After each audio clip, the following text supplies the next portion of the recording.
Welcome back. Now, for the past week, Israeli troops have been fighting with Hamas around the Al-Shifa hospital, one of the few remaining medical facilities in northern Gaza.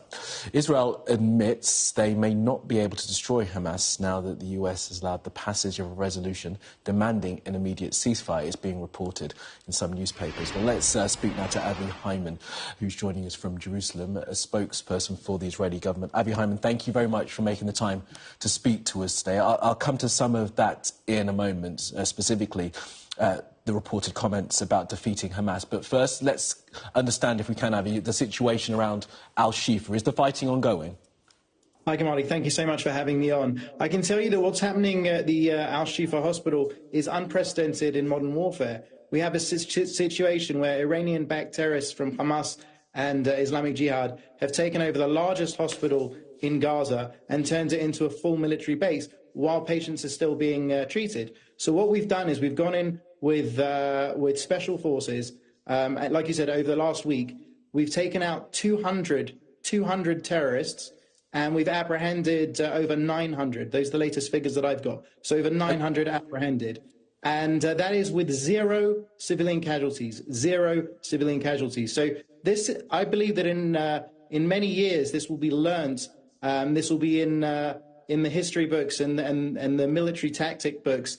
And people will be studying this as the gold standard for going after a terrorist organization that has overtaken a hospital and taking out so many terrorists and apprehending so many terrorists while avoiding a single civilian casualty. This is unprecedented. Avi, is the hospital still functioning? Is it still treating patients? The hospital is, to my knowledge, still treating patients. I know that the IDF is doing its absolute utmost to protect those patients, to get them out of harm's way if and when possible. And obviously, we have avoided civilian casualties entirely. But what I can tell you on the other side is that Hamas, I heard just from today that Hamas was firing out of the ER. I believe it was Islamic Jihad, another Iranian terrorist organization, had set up base in the maternity ward. This is a brutal, brutal terrorist organization that must be defeated, and we will plow on with our mission to defeat Hamas, destroy Hamas, bring home the 134 hostages, and ensure that Gaza doesn't become a threat to Israel again. And you've said there, Avi, I want to talk about the hostages next, but you have mentioned there about destroying Hamas. As I said, it is reported that Israeli officials are telling some that there is no way of destroying Hamas, and that's already been admitted to. Is that true? No, I'm not familiar with those reports at all. It is primary to our goal to destroy Hamas. Now, let me describe what that means.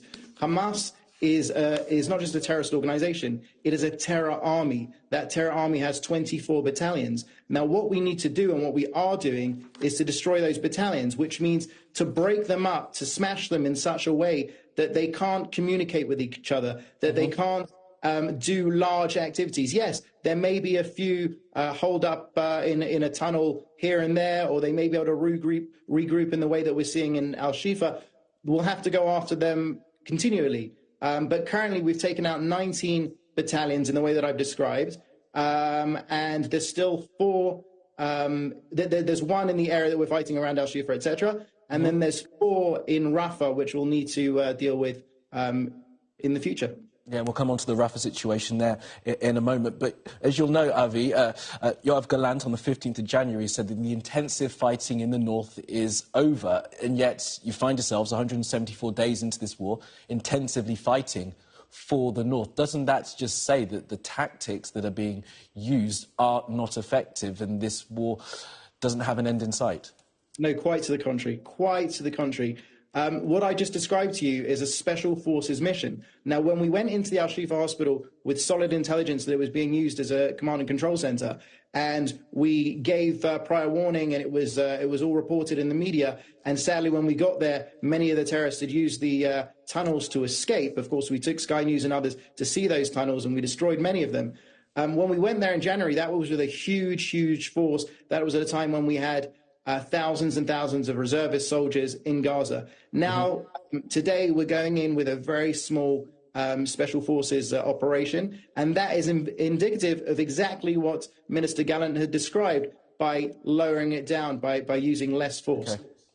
And Avi, you said that in this current operation around Al-Shifa, you said that no civilians have been killed. What is the Israeli count for how many civilians have been killed in the totality of this 174 days of fighting? So what I can tell you is that we have taken out well over 12,000 Hamas and Islamic Jihad terrorists, and we've taken the battlefield, meaning arrested or injured, probably around 25,000.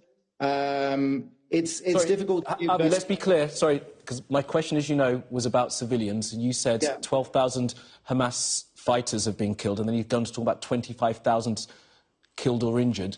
Civilians, right, Avi.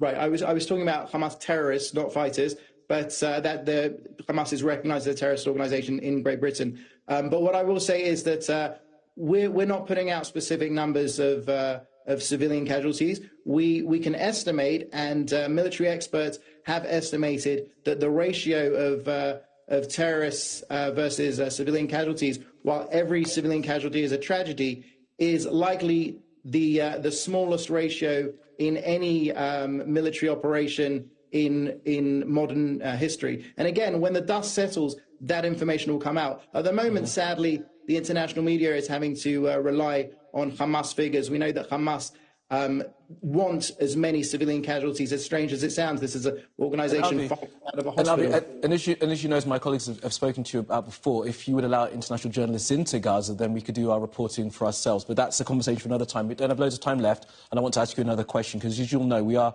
reporting on an incident that happened in Mawatsi on the 20th of February of an MSF facility that was struck. 2 civilians were killed. The IDF had admitted to that. The IDF say they were responding to terror activity in the area. Can you tell us where the investigation is and what that terror activity was? I am an Israeli government spokesman. I don't have information on that specific event, and I would ask you to ask the IDF for that. OK, yeah, we have asked the IDF. I was hoping that I might be able to get an update from you. OK, finally, Avi, while I have you, you mentioned the 130 hostages that are still to be freed, and you'll know that there are protests in Israeli cities. There was a protest just the other day in Tel Aviv, 4 people injured. The family is calling for the hostages to be brought home, whatever the cost. What do you say to those families now? I mean, we're all one big family in Israel. It's a tiny country. My friend Rabbi Doron Peretz just found out that his son Daniel was actually killed on October 7th, and his body is being held. We've heard now that many of the hostages have actually been killed in Hamas custody. There's now only 98 alive. So we stand shoulder to shoulder with every one of those families. It is key to our mission to bring everyone home. And, you know, this war could end right now if Hamas put their hands in the air, waved a white flag, unconditionally surrendered to us, and let the 134 Israeli civilians, men, women, children, babies, come home. This is a crime against humanity. They need to be home with their families now. OK. Avi Hyman, government spokesperson for Israel, thank you very much for the time today. Thank you. OK, let's take